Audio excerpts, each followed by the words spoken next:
அன்பானவர்களே, தினம் ஒரு தூதன் வழியாக உங்களை சந்திப்பதில் சந்தோஷப்படுகிறேன். இந்த நாளிலே ரோமர் எழுதின நிருபம் 14:4.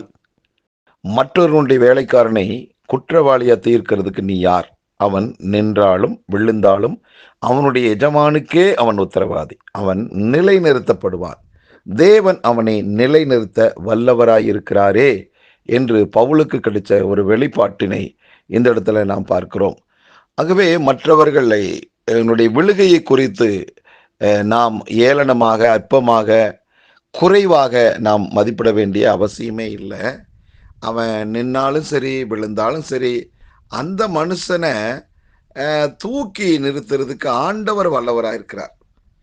ஆகவே அவனுடைய எஜமான் தான் அவனுக்கு உத்தரவாதியாக இருக்கும்போது நீங்களும் நானும் கருத்து சொல்வதற்கு அங்கே யாருக்குமே உரிமை கிடையவே கிடையாது. ஆகவே இந்த நாளில் கர்த்தர் நம்மோடு பேசுகிற காரியம் என்னன்னா, அவன் நிலைநிறுத்தப்படுவான் என்றும் தேவன் அவனை நிலைநிறுத்த வல்லவராயிருக்கிறாரே என்றும் சொல்லப்படுகிற இந்த காரியம்தான். ஆகவே இந்த வார்த்தை கேட்டுக்கொண்டிருக்கிற நம்மில் யாராக இருந்தாலும் ஒருவேளை நிலை தடுமாறி எந்த விழுகையின் சூழ்நிலையில் இருந்தாலும் கர்த்தர் யார் என்று பவுல் சொல்லுகிறார், அந்த நபர் நிலைநிறுத்தப்படுவான் என்றும் அந்த மனிதனை கர்த்தர் தூக்கி நிறுத்துவார் என்றதான் அர்த்தத்தில் அவர் சொல்லுகிறார். ஆகவே கலங்காதீர்கள். எந்த நிலையில் இருந்தாலும் மனிதனை உயர்த்தி நிறுத்த ஆண்டவரால் முடியும் என்ற அந்த நம்பிக்கையின் வார்த்தையை மட்டும் நீங்கள் பிடித்து கொள்ளுங்கள். அந்த வார்த்தை பொய் சொல்லாது.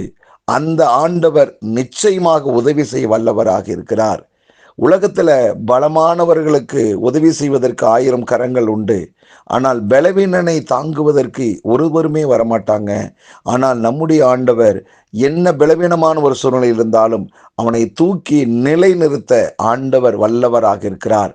ஒருவேளை வியாதியில் விழுந்திருக்கலாம், பாவத்தில் விழுந்திருக்கலாம், எதிர்பாராத எத்தனையோ விதமான சம்பவங்கள் உங்களுடைய வாழ்க்கையில வந்து நல்லா இருந்த நீங்க கீழே விழுந்து கிடக்கிற நிலைமையில் இருக்கலாம். ஆனா ஒண்ணு, இந்த நிலையிலும் என் ஆண்டவரை நான் நம்புகிறேன், கர்த்தர் என்னை கரம் பிடித்து தூக்கி விடுவார் என்ற நம்பிக்கை மட்டும் உங்கள் வாழ்வில் இருந்தால் உங்களுடைய உயர்வை யாராலும் தடுத்து நிறுத்த முடியாது. அன்புக்குரியவர்களே, தயவு கூர்ந்து சொல்லுகிறேன், இந்த வார்த்தை உங்களுக்கான வார்த்தை. கர்த்தர் விழுந்து கிடக்கிற, சோர்ந்து போயிருக்கிற, படுக்கையில் இருக்கிற உங்களுக்கான ஒரு வார்த்தை.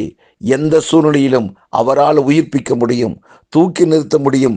அது எவ்வளவு பெரிதான வியாதி அப்படிங்கிறது நமக்கு மேட்ரு கிடையாது. எத்தனை வருஷ வியாதி அது ஒரு பொருட்டு அல்ல. எத்தனை ஆண்டு காலமாக இருந்தாலும் அதில் சுகம் கொடுக்க அவரால் முடியும். அதே போல தனிப்பட்ட விதத்தில் உங்களுடைய தோல்விகள் எந்த விதத்தில் வந்திருந்தாலும் அந்த தோல்வியிலிருந்து வெற்றியை நோக்கி உங்களை தூக்கிவிட அவரால் முடியும்.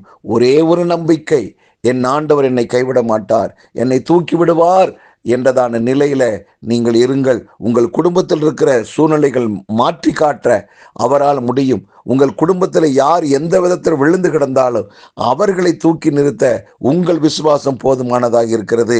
ஆகவே அவர் மேல் வைத்த விசுவாசம் உங்களை வாழ வைக்கும், உங்களை உயர வைக்கும், நன்மைக்கு ஏதுவாக நடத்தும். கவலையே படாதீர்கள். நல்ல பிதாவே, இந்த நல்ல வேளையில ஆண்டவரே, யார் யாரெல்லாம் இந்த நாளில விழுந்து போன சூழ்நிலையில் இருக்கிறார்களோ அவர்களுக்கு கர்த்தர் கொடுத்த நம்பிக்கையின் வார்த்தைக்காக நன்றி செலுத்துகிறேன். அவர்களை எழுப்பி மீண்டும் ஆதி நிலை அனுபவத்துக்கு கொண்டு வர, மீண்டும் மகிழ்ச்சியின் சத்தம் ஆண்டவர், ஆரோக்கியத்தின் அடையாளத்தோடு ஆண்டவரே நீங்கள் நிலைநிறுத்த வல்லவராக இருக்கிறீர் என்று நாங்கள் நம்புகிறோம், விசுவாசிக்கிறோம். இதை கேட்டுக்கொண்டிருக்கிற எல்லாருடைய வாழ்வில் அற்புதங்கள் நடக்கட்டும், காரியங்கள் கைகூடி வரட்டும், மீண்டும் அவர்கள் நிலைநிறுத்தப்படுவார்களாக, நன்மை உண்டாவதாக வாழ்த்துகிறேன், ஆசீர்வதிக்கிறேன். இயேசு கிறிஸ்துவின் நாமத்தை ஜெபிக்கிறேன் நல்ல பிதாவே, ஆமேன். இந்த நாள் நீங்கள் மீண்டும் எழும்புகிற நாள், அது ஒரு வெற்றியின் நாள். நன்றி.